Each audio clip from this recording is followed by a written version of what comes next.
The last time y'all saw me, obviously I had a lot to say. You thought I was finished.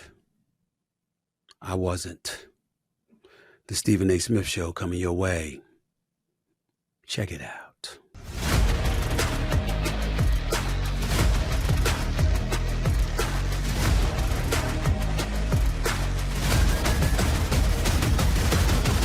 What's up, everybody? Welcome to the latest edition of the Stephen A. Smith Show, coming at you over the digital airwaves of YouTube, at the very least every Monday, Wednesday, and Friday. As usual, I've got nothing but love for my supporters and subscribers because the numbers keep escalating. I'm now at nearly 500,000, 498,000 plus to be exact, within the first 9.5 months of this podcast on YouTube. If it were not for y'all, it wouldn't be possible. So I appreciate the love. Thank you so much. Keep the love coming. I'm going to keep on coming as always. And as I always tell you, to continue to like and follow the Stephen A. Smith Show, just click on the bell right there and boom, there you are in. The last time you saw me, we know what I said. And just as an aside, this entire podcast is not going to be, or this episode is not going to be about all of that. I'm going to get into the NFL because we've got playoff weekend approaching. I'm going to get into some NBA action since I was at the Lakers-Phoenix Suns game last night and saw them get their butts kicked.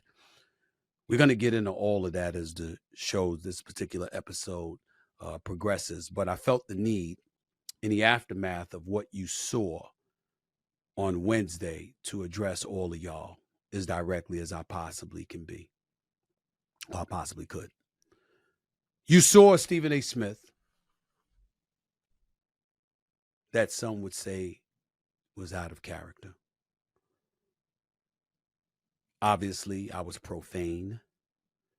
I was incendiary. I was insulting. I was a lot of different things. It was intentional. I meant every single word that I said. There isn't a sentence, a graph, or a syllable I'm backing up from Wednesday's episode. I meant every single word I said, and I will never, ever retract it. Having said that, it does not mean that it was the right thing to do. It wasn't about right or wrong. It was about addressing the bullying that was going on, spanning 10 plus years, where I have said absolutely, positively nothing. Although I've always had the platforms to do so, I never said a word. And at some point in time, when lies and insults and innuendos and embellishments and things are set in motion to literally denigrate and excoriate who I am, I'm going to raise up. But I promised my family, my friends, my loved ones, my daytime employers, that is ESPN and specifically the Walt Disney family, that would be the only time I ever did that. And I'm going to keep my word. You see, everybody ain't blessed to know somebody as influential and as powerful as Bob Iger, to a Dana Walden, to a Jimmy Pitaro, and a Burke Magnus. They're not blessed and fortunate enough to work for somebody that I respect and hold near and dear to me like a Dave Roberts. The colleagues and contemporaries and the relationships that I have in this business on a direct level, whether it be with the likes of everybody from Chris Broussard and Rob Parker to a Michael Holley to a Jamel Hill to a Dan Lebatard to a Michael Wilbon and you know, folks like that. Everybody ain't blessed and fortunate enough to have the relationships that I have. And so I'm mindful of the fact that how I conduct myself is not just a reflection on me, but it's a reflection on them. That would be the reason why I called everyone in advance, to let them know this wasn't rash and impromptu and something that I couldn't control myself, so I just had to let it out. No, it was intentional. To people out there who felt that I was body shaming somebody, when I used the word fat, I was doing no such thing. To each his own. One of my best friends is my boy named Pooley, that I constantly joke about on the podcast. To him, somebody fat in excess of 250 to 300 pounds is his definition of Beyonce. Beauty is in the eye of the beholder. I didn't mean to come across as somebody body shaming folks. I was talking about one person and one person only. It was not meant to body shame anyone. Let me be very, very clear about that. I'm not about that. I'm fiscally conservative. I'm socially liberal, which means that with my money, I'm tight. Can't stand paying these damn taxes. But with everything else, I'm socially liberal. Pro-choice, gay rights, transgender, list goes on and on and on. It's not about how I feel about an individual subject or what have you. It's about people having the right to be who they are and me not excoriating or castigating them in any way. I made one exception. That was this past Wednesday. Again, I backtracked, not a scintilla, not a step. I meant every word, and I will forever mean every word that I uttered about that person for the rest of my life. But that's all. There's a bigger subject that has to be addressed. And it's something to white America, you're welcome to listen in. But I'm talking to my community specifically at this particular moment in time, the Black community. I'm not just a Black man. I'm a brother. I love my Black people. Always have, always will. Regardless of the trials and tribulations, regardless of the potholes and the pitfalls, regardless of the obstacles that stand in front of our way, there is nothing on earth that I love being more than Black. I have always been that way, and I will always be that way. But in the throes of one debate after another, where we're constantly butting heads and going back at each other over issues, let me tell you what I think things have diminished and dissipated into.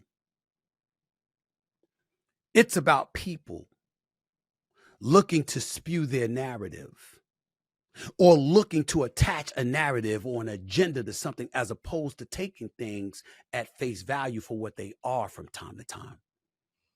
All of us can be guilty of that. But it's a problem when we're guilty of it all the time. I listened to several people reacting to my diatribe or rant or whatever you want to call it the other day. I heard Dan Le Batard speak on it. I heard Jamel Hill speak on it. I heard Charlemagne the God speak on it. All people I respect profoundly. I heard my man Shannon Sharp, who's got his hit podcast Nightcap with Ocho Cinco. I heard them speaking about it too. In Dan Le Batard's case, I have to say I was disappointed. Dan Le Batard is one of the few people who know intimately the details of what I was alluding to, and I thought he could have been more forthcoming than what he was. I wasn't upset at him by any means. He didn't say anything disrespectful or anything like that. I just wish that he had been more open. If you're going to speak on it, speak on it. when you know. I didn't think he did enough of that. Jamel Hill saying that it was odd hearing me curse. Well, that's true on the airwaves. Sorry, Pastor. It needs to be more true off the airwaves. I could cuss a little bit less, and I'm working on that. But she implied that, I didn't sound authentic. Really? Okay. At least she confirmed what I was saying was true. Charlemagne the God. I'm going to say something you don't hear a lot of people say about Charlemagne the God. I like that brother. I genuinely do. DJ Envy and I have known each other for years. Queen's brother right there. All the best to you, my brother. You know the love is here. But I got love for Charlemagne the God too. Breakfast Club is a fantastic show. I've been a guest on that show a few times. Mad love and respect to them. My disappointment with Charlemagne the God was questioning whether or not I was doing it to get clicks, because Club Shay Shay with Shannon Sharp got an abundance of clicks with the whole Cat Williams interview. Really? I can't just be pissed off? Really? Ladies and gentlemen, I own and operate this podcast. I have employees, producers, and, engineers and writers, editors, all this stuff. I own and operate this podcast. This is mine. I answer to no one. It's because I want to do it. I have a day job. That day job doesn't need clicks.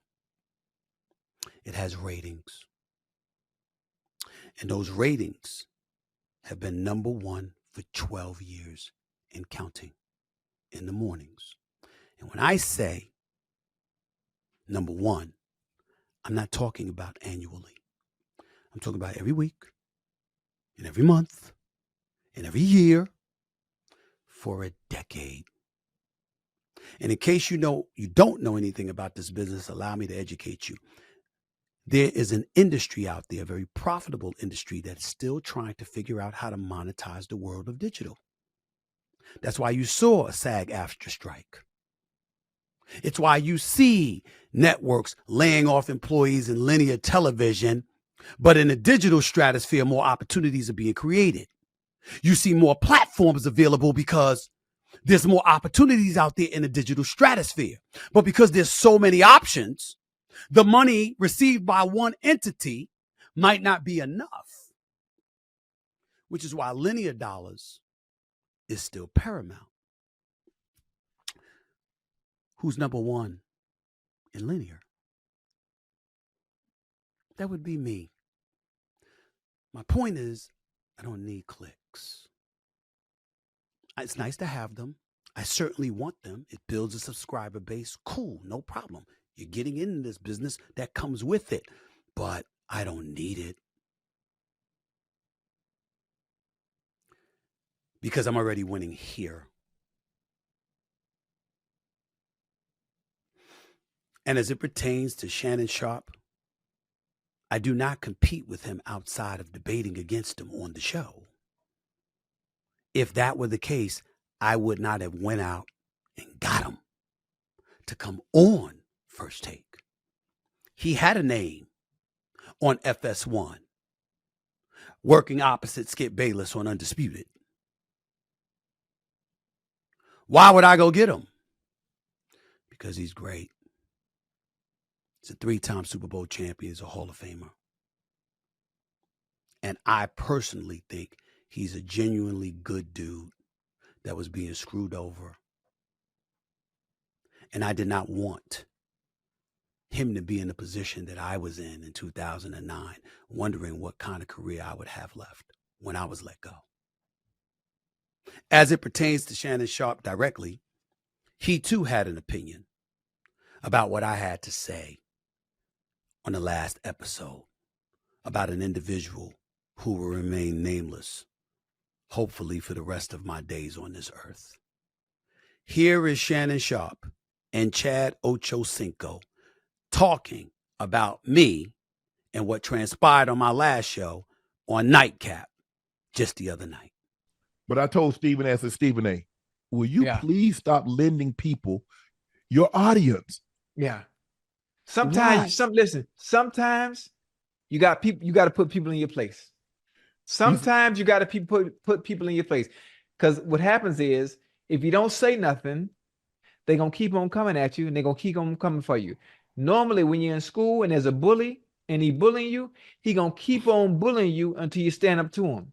So at some point, I'm assuming Stephen A. is fed up, because Mr. Whitlock has always been going at him and going at him and going at him and going at him and taking shots at him throughout the years, and now he's finally fed up. You got to stand up for yourself. Ladies and gentlemen, they're both right. In fairness to Shannon Sharpe has been saying that to me for weeks, because he knew what I was going to do, and he didn't want me to do it. So I appreciate his brotherhood and his friendship. But Chad Ochocinco hit the nail on the head. At some point, enough's enough. And you got to raise up and let somebody know you ain't having it. You're just not having it. You want to put something out there in the ether because you know that no matter what that person says about you, here are your comments attached to that person, and it lives in perpetuity, and now I'm over with it. I'm done with it.